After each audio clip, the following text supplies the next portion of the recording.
अरमान का पता नहीं मिलके क्या बोलते हैं।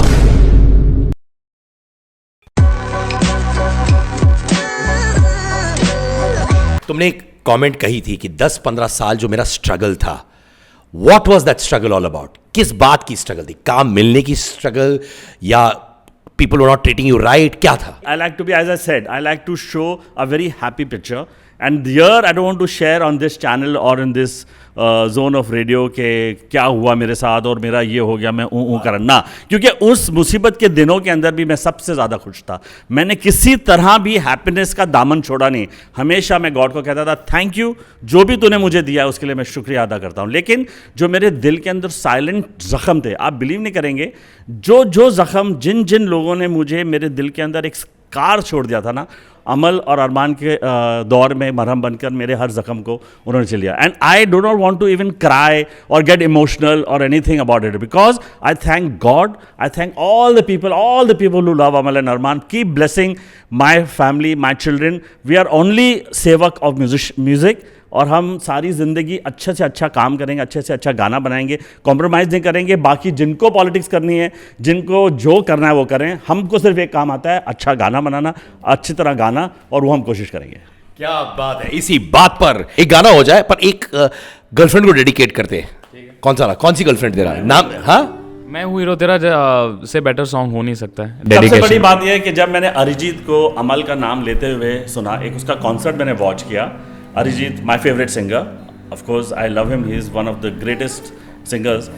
उसने एक शो में गाया, बोलता है कि लेडीज जेंटलमैन, मैं ये गाना गाना चाहता हूँ जिसे मेरे फ्रेंड अमाल मलिक ने कंपोज किया। इट्स माय फेवरेट कंपोजिशन और बहुत ही अच्छा अरमान ने गाया है और ये मैं गा रहा हूँ। आई थिंक कि in this country such artists are there कि who are standing up for each other, and you know young generation of composers and singers are giving each other that credit, जो I think was never there. That's a big thing. कभी मैं भूल नहीं सकता, and that was at Yashraj Studios when Arijit and Arman met, and it was like shocking. एक छोटा सा बच्चा है, and you know what Arijit says कि boy I'm your fan. वाह। And Arman said sir but I'm your fan. तो दोनों एक दूसरे को गले मिले। I think that was so beautiful. और ऐसे ही होनी चाहिए कैमराडरी यार। पर अभी भी होता क्या है, लोग एक दूसरे का पत्ता वत्ता काटने की कोशिश करते हैं कि ऐसा होता ना? नहीं, I think everyone's now better evolved. थोड़ा there's no problem. It's not. But it's the main thing about this world is कि the meat is thrown at you. आप whoever can get it. But undercutting और सब जो easy था पहले, now it's more friendly and more corporate. So I don't think ऐसा भी इसी बात पे एक लवली गाना हो जाए to Dabbu's 25 girlfriends and one main girlfriend and Amal's 15 girlfriends and तुम्हारे 2 girlfriends. मैं बताऊं क्या है ये इश्क में, मुझे बताना पड़ेगा। कुछ 1-2 गर्लफ्रेंड्स की ना प्रॉब्लम हुई होगी मेरे और सिद्धार्थ के बीच में, जिससे मेरे पीछे पड़ा है। Somebody has told him, oh we love Dabbu Malik यार, ऐसा कुछ हो। तुम्हारे चाम के सामने मैं क्या यार भाई, हो जाए ब्रदर। आंखों के पन्नों पे मैंने लिखा था 100 दफा, लफ्जों में जो इश्क था हुआ ना होठों से बयान। खुद से नाराज हूँ, क्यों बेआवाज हूँ, मेरी खामोशियाँ है सजा। दिल है ये सोचता फिर भी नहीं पता, किस हक से कहूँ बता कि मैं हूँ हीरो तेरा, कि मैं हूँ हीरो तेरा, कि मैं हूँ हीरो तेरा, कि मैं हूँ हीरो तेरा, कि मैं हूँ हीरो तेरा, कि मैं हूँ हीरो तेरा, कि मैं हूँ हीरो तेरा, कि मैं हूँ हीरो तेरा।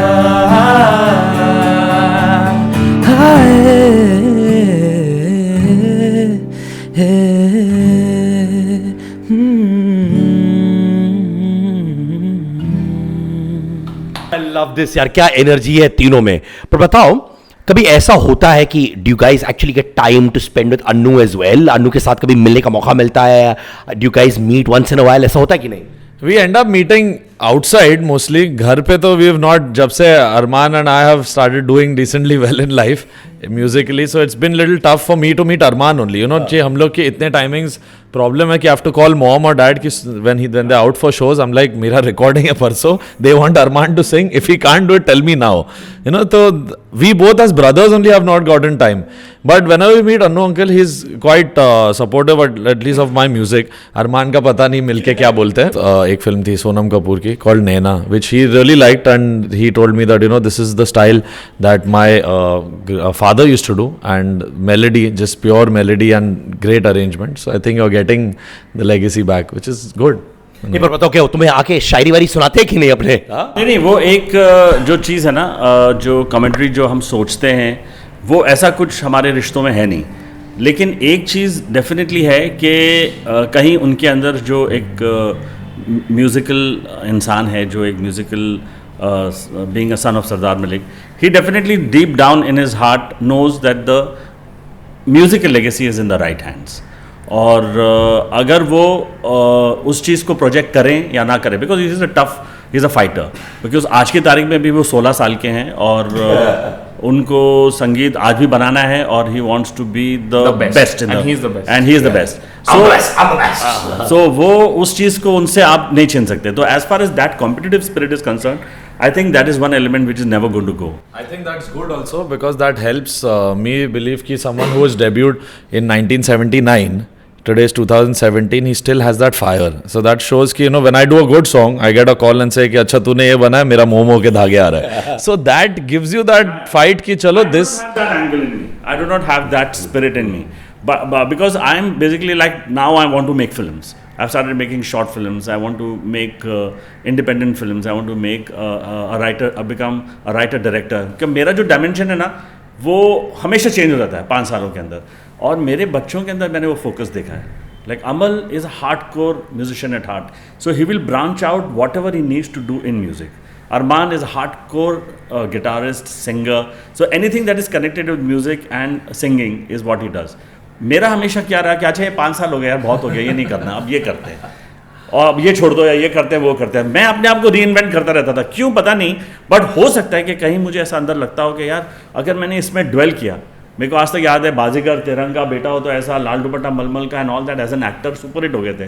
मुझे 120 पिक्चरें एज अ जूनियर आर्टिस्ट मिल गई. तो कट टू मेरे में एक स्लॉट आया, ठाक, तो मेरे को याद आया कि ये बन जाएगा क्या, इफ्तिकार.